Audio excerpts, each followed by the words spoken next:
లైలతుల్ ఖద్ర్ చివరి 10 రాత్రులలో మనం అన్వేషించాలి. మరి అమ్మ ఆయిషా రదియల్లాహు అన్హా వారు ఏమన్నారు? ఓ అల్లా యొక్క ప్రవక్త, ఆ లైలతుల్ ఖద్రును గనక నేను పొందితే అల్లాహ్ను ఏమను వేడుకోవాలి అని అడిగారు. ప్రవక్త ముహమ్మద్ సల్లల్లాహు అలైహి వసల్లం వారు దువా నేర్పించారు. అల్లాహుమ్మ ఇన్నక అఫువ్వున్ తుహిబ్బుల్ అఫ్వ ఫఅఫు అన్నీ. అల్లా, నీవు పాపాలను క్షమించేవాడువు, క్షమించడాన్ని ఇష్టపడతావు కనుక నా పాపాలను క్షమించు అని వేడుకోవాలి. లైలతుల్ ఖద్ర్ వస్తే ఏం చేయాలి? పాపాల కోసం క్షమాపణ వేడుకోవాలని ఈ దువాలో అర్థం ఉంది. ఏం చేయాలంట లైలతుల్ ఖద్ర్లో? చాలా మంది సినిమాలు పెట్టుకొని అంటే మేలుకుంటే సరిపోద్ది అనుకుంటారు. మేలుకుంటే లైలతుల్ ఖద్ర్ ప్రాప్తం కాదు, మేలుకొని ఇబాదతులు గడపాలి. అందుకే మనోళ్ళు చాలా మంది మస్జిదులు బయట చూస్తూ ఉంటాం. ఆ తాకిరాత్రులలో రాత్రి మేలుకుంటారు, ఆ రోడ్ల మధ్యన డివైడర్ల మీద కూర్చొని సిగరెట్లు తాగుతూ, బీడీలు తాగుతూ, ఛాయ్ తాగుతూ ఉంటారు.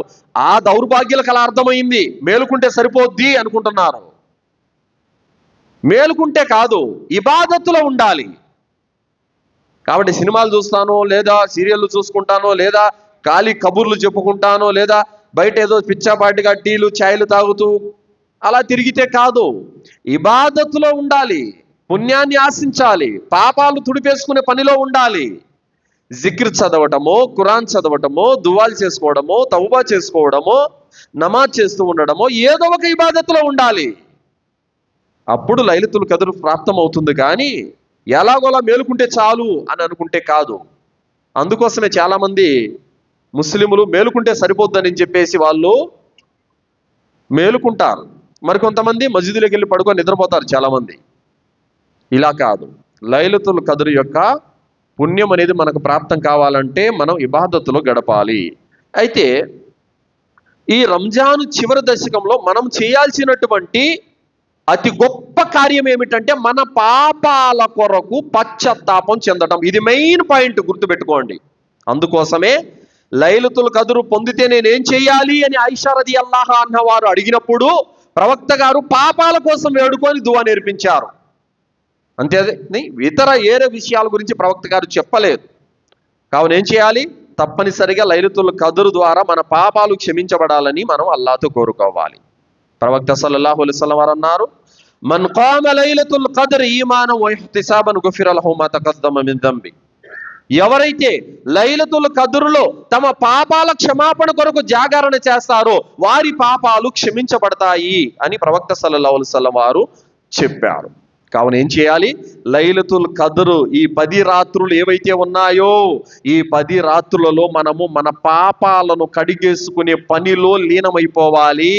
అల్లాను క్షమాభిక్ష వేడుకునే పనిలో లీనమైపోవాలి. కావున ఏం చేయాలి? చక్కగా వుజూ చేసుకోండి, ఏకాంతంలో కూర్చోండి, నిష్కల్మషమైనటువంటి హృదయంతో, మనస్సుతో అల్లా నా మొరను, నా బాధను వింటున్నాడు అనేటటువంటి ఈమాన్ను హృదయంలో పెట్టుకొని 2 చేతులు పైకెత్తి అల్లాతో పశ్చాత్తాపం చెందండి.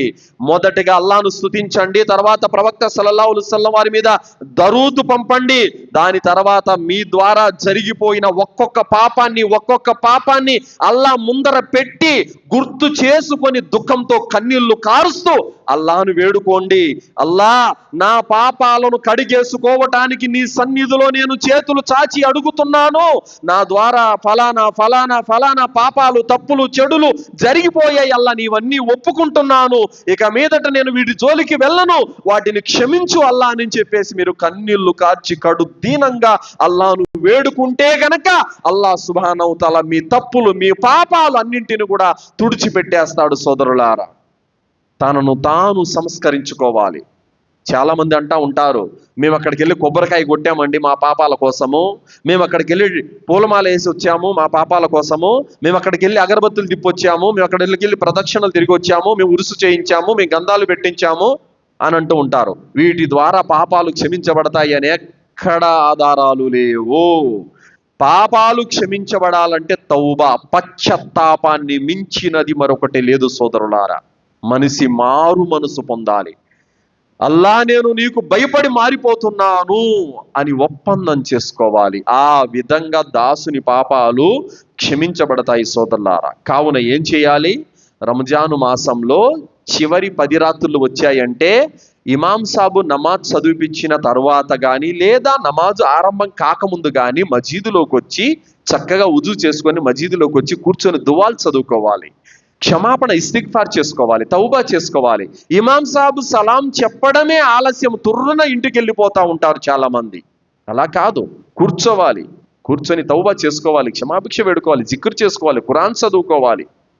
కాసేపు మస్జిద్లో ఆగండి. మస్జిద్లో ఎంతసేపు అయితే ఉంటారో అంతసేపు దైవదూతలు మీకోసం దువా చేస్తూ ఉంటారు. కావున మజీదులో ఆగి ఈ 10 రాత్రులలో మనము తౌబా చేసుకోవాల్సినటువంటి అవసరము ఎంతైనా ఉంది సోదరులారా. కావున చెప్తున్న మాట ఏమిటంటే, మొదటి పాయింట్, ఈ చివరి 10 రాత్రులలో మనము చేయాల్సిన మొదటి పని ఏమిటంటే తౌబా. పాపాల కోసము అల్లాతో క్షమాపణ వేడుకోవడమే మనము చేయవలసినటువంటి ముఖ్యమైనటువంటి ఆచరణ.